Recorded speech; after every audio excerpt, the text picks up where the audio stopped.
You Were Born Rich by Bob Proctor. Chapter 1, Me and Money. The Edgewater Beach Hotel. In 1923, at the Edgewater Beach Hotel in Chicago, 8 of the world's wealthiest financiers met.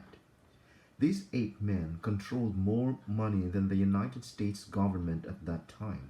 They included the president of the largest independent steel company, the president of the largest gas company, the greatest wheat speculator, the president of the New York Stock Exchange, a member of the president's cabinet, the greatest bear on Wall Street, the head of the world's greatest monopoly, the president of the Bank of International Settlement. Certainly, one would have to admit that a group of the world's most successful men was gathered in that place, at least men who had found the secret of earning money. Now let's see where these men were 25 years later. The president of the largest independent steel company, Charles Schwab, lived on borrowed money for 5 years before he died bankrupt. The president of North America's largest gas company, Howard Hobson, went insane. The greatest wheat speculator, Arthur Cotton, died abroad insolvent. The president of the New York Stock Exchange, Richard Whitney, was sent to Sing Sing Penitentiary. A member of the president's cabinet, Albert Fall, was pardoned from prison so he could die at home. The greatest bear on Wall Street, G. Livermore, died a suicide. The head of the greatest monopoly, Ivar Kruger, killed himself. The president of the Bank of International Settlement, Leon Fraser, also died a suicide. Each of these men learned well the art of earning money, but it would seem that not one of them had ever learned how to live the rich life which was their birthright. It is stories like this one that have caused many well-meaning but ignorant people to say, "See, I told you it is not good to have a lot of money. It's bad," or it just goes to show you that rich people really aren't happy. But of course, that is just not true. For although these 8 men would appear to have slid off the track, there are many wealthy people who are very happy and who do a tremendous amount of good with their money. They live healthy, well-balanced lives. Consider this. Money will have a greater influence on your life than almost any other commodity you can think of. Indeed, the sudden loss or acquisition of money will affect your attitude to a tremendous extent. Therefore, you must agree that everyone should have a deep understanding of exactly what money is and of the laws governing its attraction. Yet, the sad fact is that not one person in 10 does. 95 people out of 100 settle for whatever they get, wishing they had more all the way from the cradle to the casket, never understanding that they could actually have had all they wanted. Let me digress for a moment. As you journey through this book, you might have a tendency to let your mind wander off, either thinking about someone you know who has earned a great deal of money, or possibly about someone who has gone into bankruptcy. But I want to suggest that you attempt to keep focusing only on yourself, because what someone else has or does not have is not going to affect you, and it is your financial situation that you want to improve. Money is important. One of the most prevalent misconceptions concerning money relates to its importance. For example, how many times have you heard people say in conversation, "Money isn't everything," or "Money isn't important," or "I don't care about money"?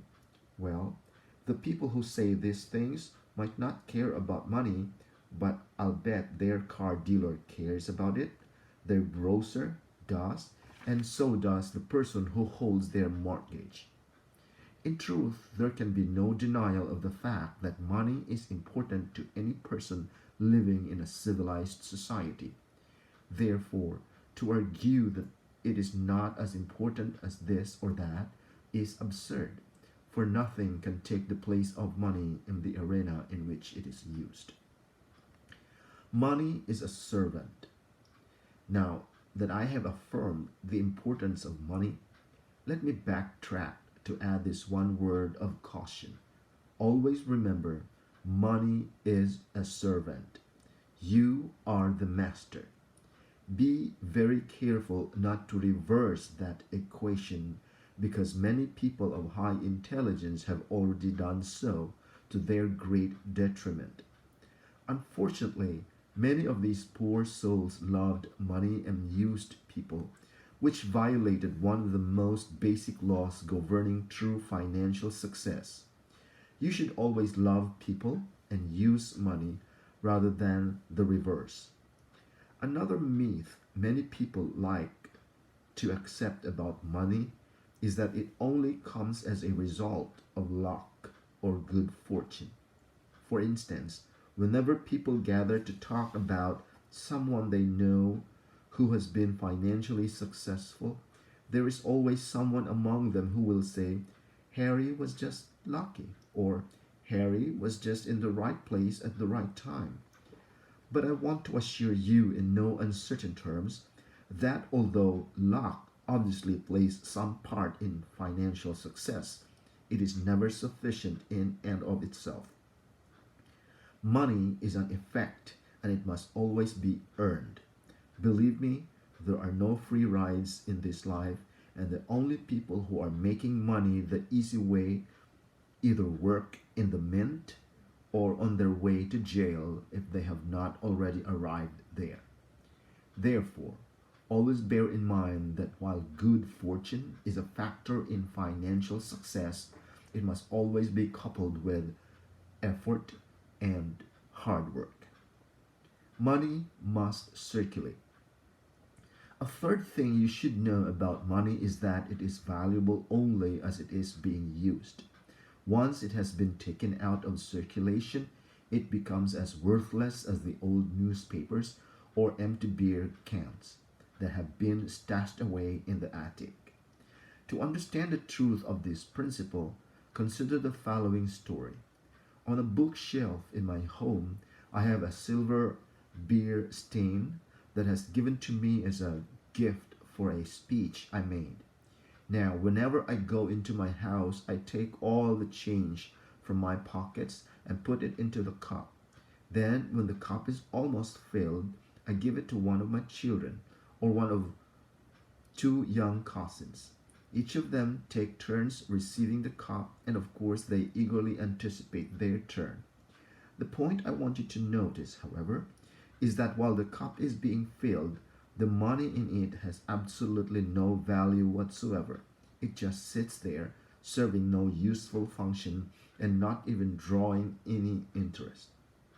However, as soon as the cup is filled and the money is turned over to one of the kids, it literally flies into action. For instance, just last week, TJ, one of my young cousins, received the money. He immediately took it from my hand, rushed off to a golf school, and purchased several golf lessons with his inheritance. Now, I can't honestly say what the golf pro did with the money once he got it, but I do feel fairly safe in saying that he didn't just return it to a cup on his bookshelf. No, there really isn't any dispute about it. Money is not meant to be taken out of circulation. Rather, it is meant to be used, enjoyed, and circulated. This brings me to an even more dramatic illustration of the same principle, namely, the story of old Mr. Chapman. Mr. Chapman was an elderly gentleman who lived a few doors down the street from our family when I was just a boy. Although there was a tremendous age difference between us, Mr. Chapman and I became fast friends, and I often used to watch him pushing his small junk cart up and down the block. You see, Mr. Chapman worked as a junk dealer and he made his living by picking up the things other people had thrown away. As the years went by, however, Mr. Chapman became more and more stooped from his arduous labors, and one day, shortly after World War II, he passed away. Since he lived alone and apparently had no close relatives living nearby, the police entered his house to take stock of his possessions. Not surprisingly, they found the house littered with many old furnishings and assorted memorabilia from Mr. Chapman's past. However, much to their amazement, the police also discovered over $100,000 in old bills packed in boxes throughout the house. Quick to pick up on so unusual an occurrence, the Toronto Daily Star carried a front page story the next day about Mr. Chapman, in which it asked the obvious question: why would an individual worth well over $100,000 choose to keep his money stashed away in old boxes strewn haphazardly throughout his house? Although I was still quite young at this time, I asked myself a similar question, namely, why would a person like Mr. Chapman choose to live like a veritable pauper when he had so much money at his disposal? He could have used his money for his own enjoyment. He could have invested it to earn a return for himself and to help create jobs for other people, or he could have just deposited it in the bank and earned interest on his money.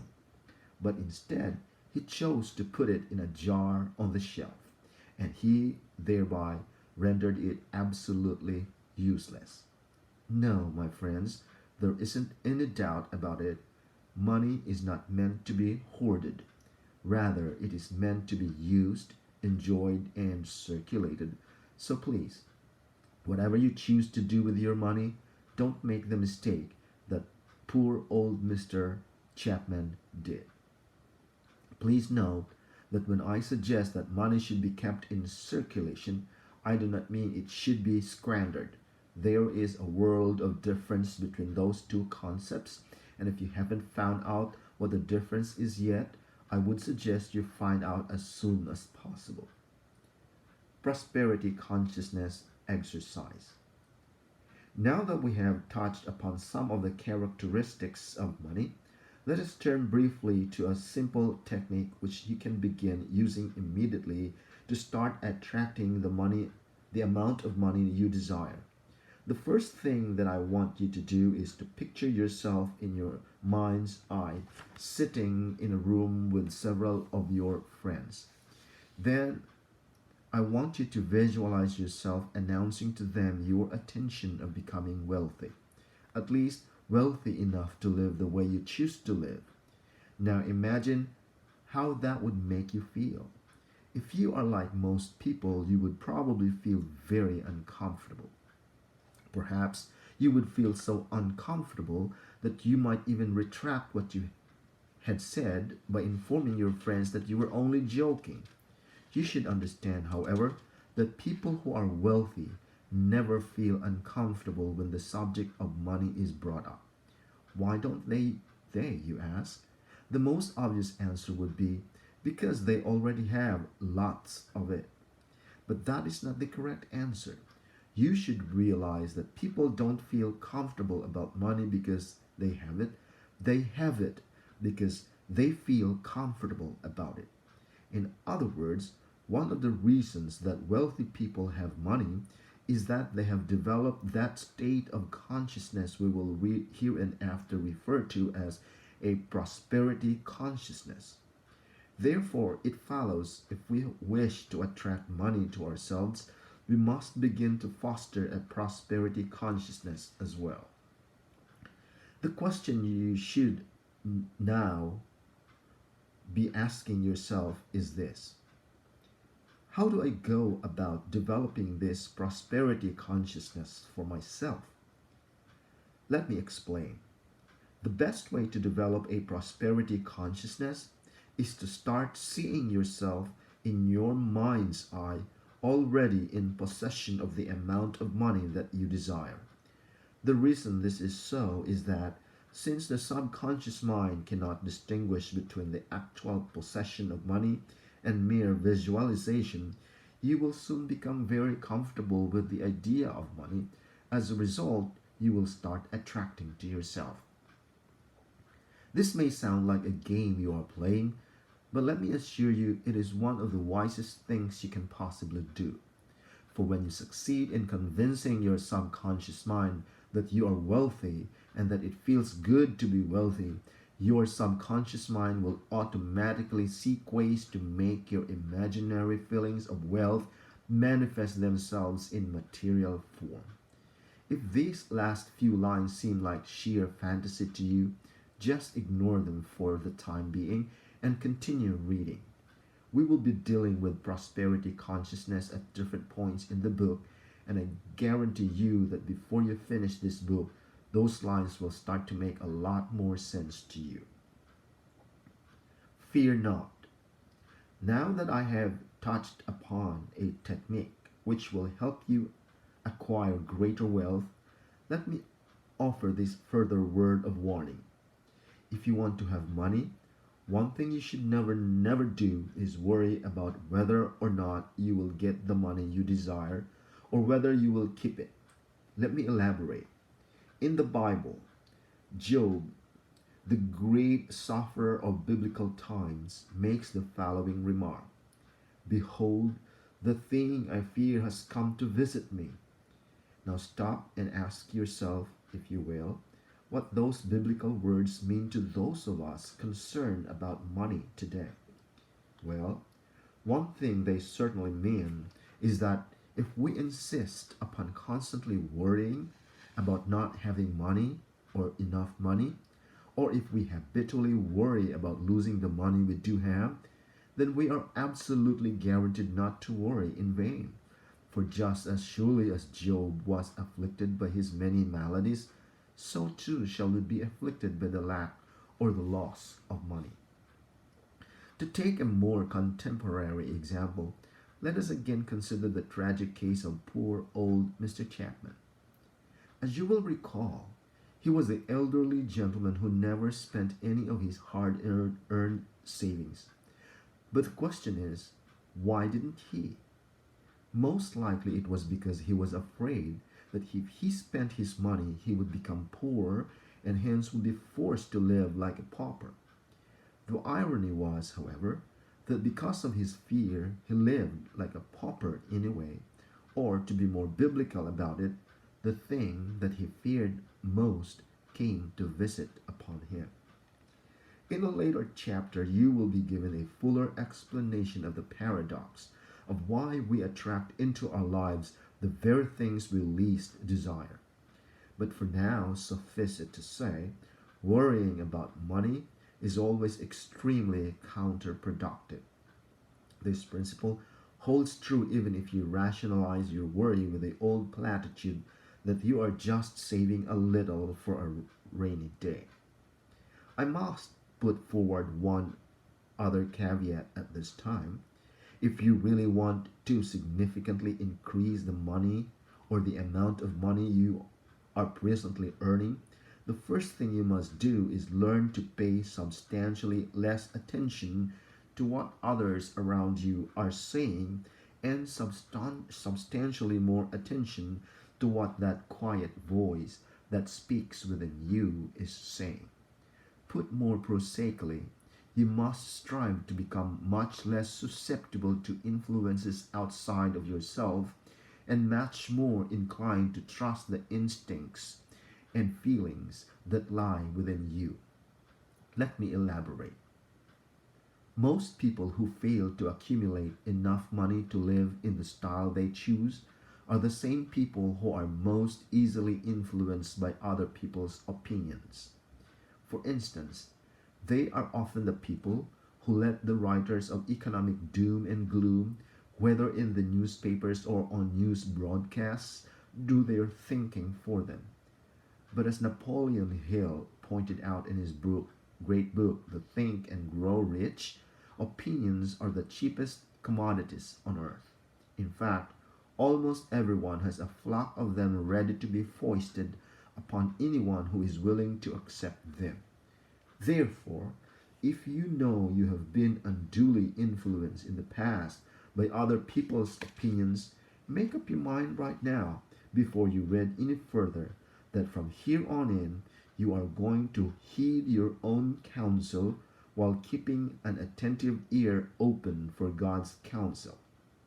Remember, if you do, there is absolutely no reason why you cannot become financially successful within a very reasonable period of time.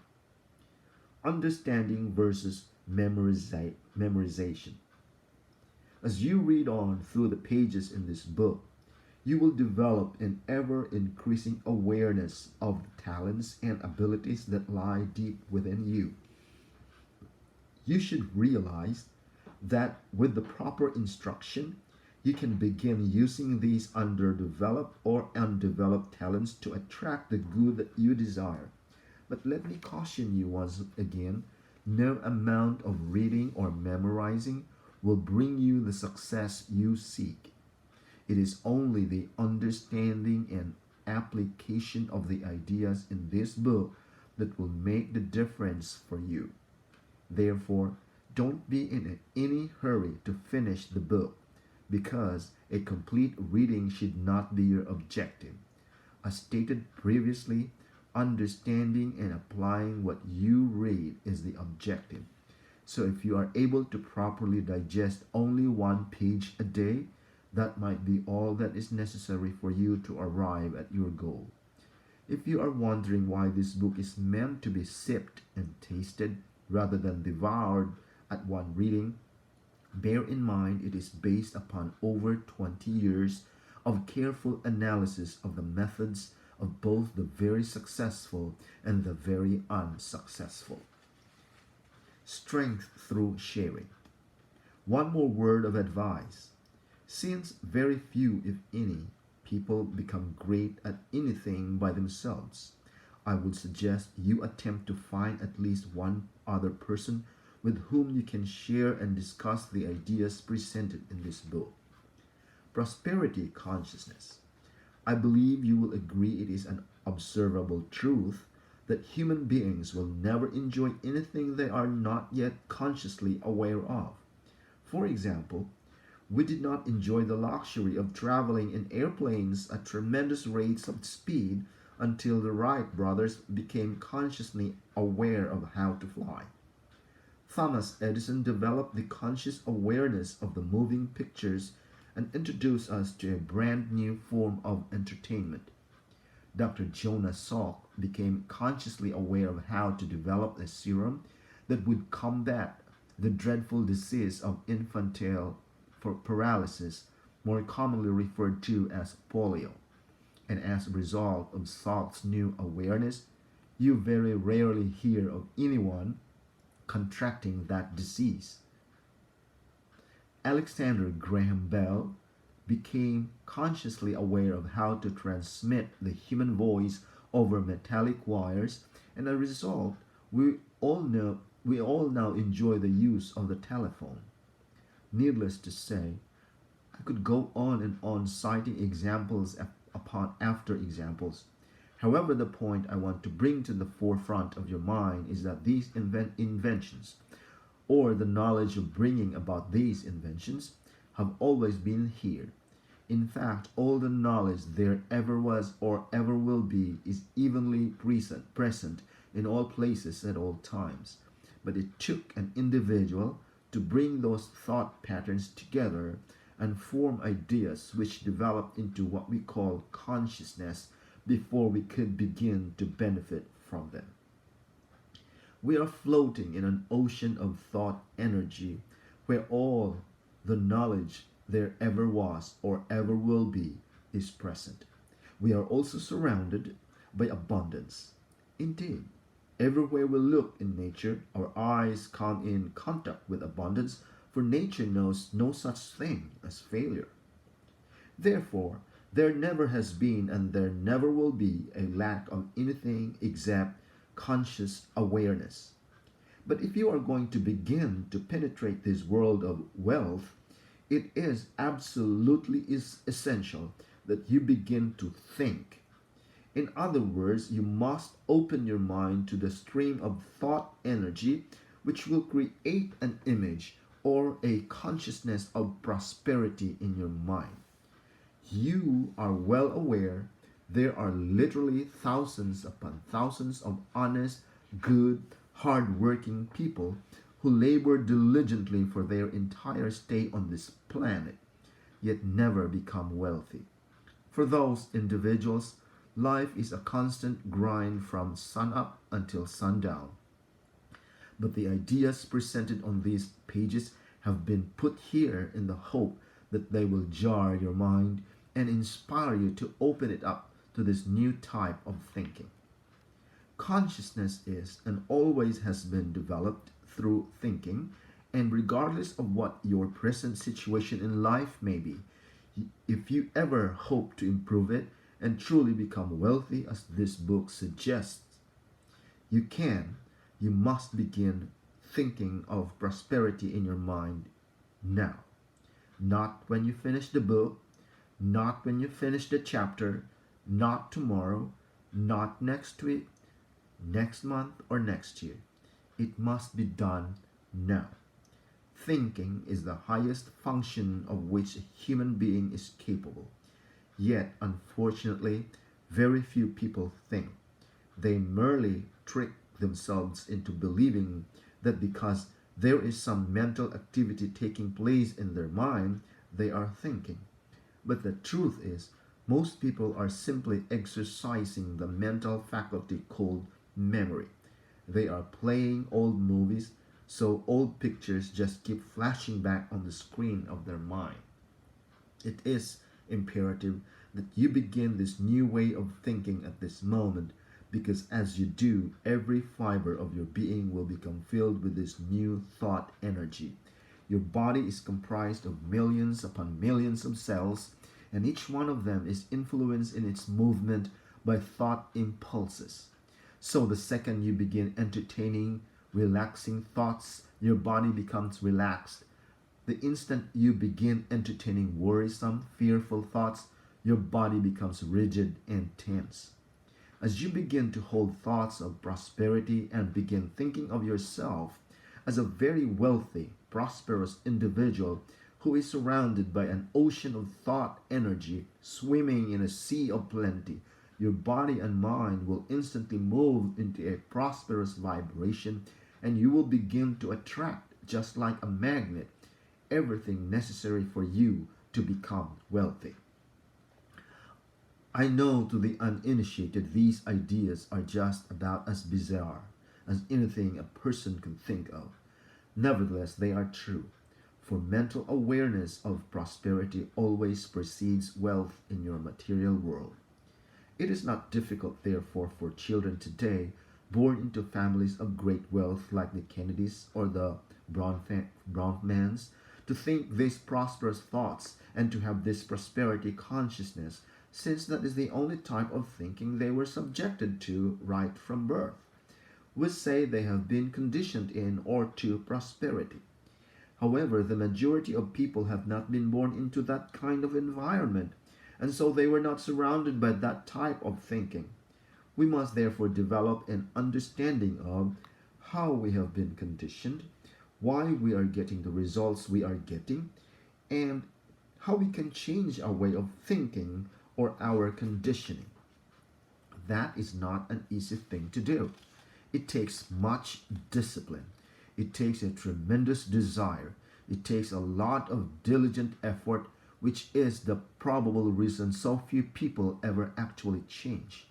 Yet I want you to know that regardless of how difficult it may be, it can be done, and it can be done in a relatively short period of time. The compensation you will receive for your effort will delight you. I know because I have done it, and I know many, many other people who have done the same thing. Now it is necessary for you to do it. The very fact that you have picked up and started reading this book is all the proof you will ever need that you truly have the desire to change. Moreover, there is a way, a sure way, for you to receive your desired good, and this book will outline the way for you. There is real power within you. Below the level of your consciousness is the great treasury of your subconscious mind, and that is the part of your personality we want to begin to influence through your new thought patterns. In order to make the issue definite and concrete, consider the following statements. Any idea, plan, or purpose may be planted in the subconscious mind by repetition of thought empowered by faith and expectancy. You might be asking, can this statement be demonstrated to be true through experimentation and observation, or is there any known method or technique by which the proof may be secured? And if there is such a method or technique, is it available to everyone? These questions can all be answered with an emphatic yes. As you read, test, and experiment with the ideas that will come to you in the following pages, you will answer all of these questions for yourself. And it is necessary that you answer them for yourself because as human beings, we will not truly believe something until we actually discover it for ourselves. This book was written in the sincere hope that it would lead you to the many discoveries that lie within you by the repetition of these prosperity ideas. You must begin to see many as an obedient, diligent servant. You must begin to see money as an obedient, diligent servant that you can employ to earn more money, that you can use to provide services far beyond the service that you could ever physically provide. It is necessary that you feel comfortable when you talk about money because you have truly been born rich. You have all the mental tools necessary to attract the thoughts you are surrounded by, to create the consciousness that you must create in order for you to have the wealth you choose to have. Lack and limitation can only exist when we make room for them in our minds. But prosperity consciousness knows no lack and no limitation. Resolve to completely remove the lid from your marvelous mind with respect to your own earning ability and understand that the wealth you are seeking is and always has been seeking you in return. So often, so open wide the doors of your conscious mind now and begin to receive it. Mental money. Begin immediately to play a mental game with yourself. Get into the habit of visualizing yourself in the possession of great wealth. Think of some of the things you would do with that money and then mentally start doing them. Since your subconscious mind cannot tell the difference between actually doing something and visualizing yourself doing it, this exercise will very quickly help you to develop a prosperity consciousness. Remember, it is an absolute law of your being that you must have something mentally before you will ever have it physically. Also understand that everyone talks to themselves mentally. In fact, some people even do it out loud. Therefore, whenever you are carrying on your private conversation with yourself, always talk about how good it feels to be wealthy. Congratulate yourself on becoming wealthy and hear others congratulating you as well. You should realize that although this might appear to be a game you are playing, you are doing one of the wisest things you can possibly do. You are working from a higher to a lower potential. You are embarking on a program of self-development. You are about to learn that there is much more to yourself than meets the eye, and you must apprehend this hidden factor of your personality. If you are ever to develop yourself properly, in truth you will never see the greatest part of your being because it is non-physical in nature. In fact, you will soon become aware that you are constantly living simultaneously on three distinct planes of being. You are spiritual, you have an intellect, and you live in a physical body. To understand this abstraction better, you must keep in mind that you are living simultaneously on three distinct planes of existence. The spiritual plane of thoughts, the highest potential, the intellectual plane of ideas, middle potential, and the physical plane of results, the lowest potential.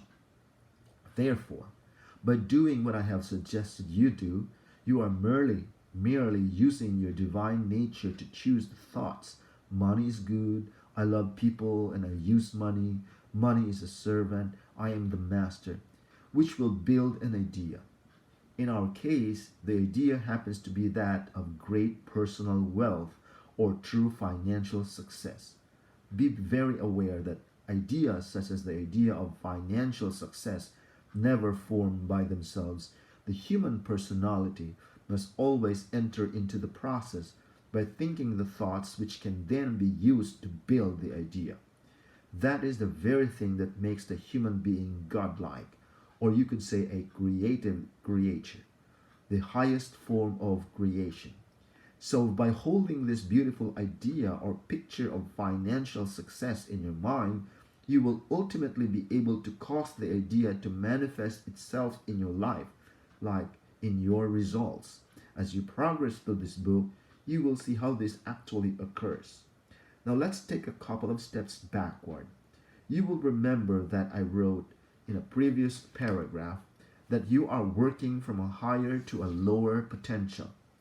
What I meant by this is that you are working from thoughts, spirit, to idea, intellectual, to thing, physical, rather than working from thing, physical, to thought, spirit, to idea, intellectual, as you have probably done in the past and as the vast majority of people will continue to do in the future.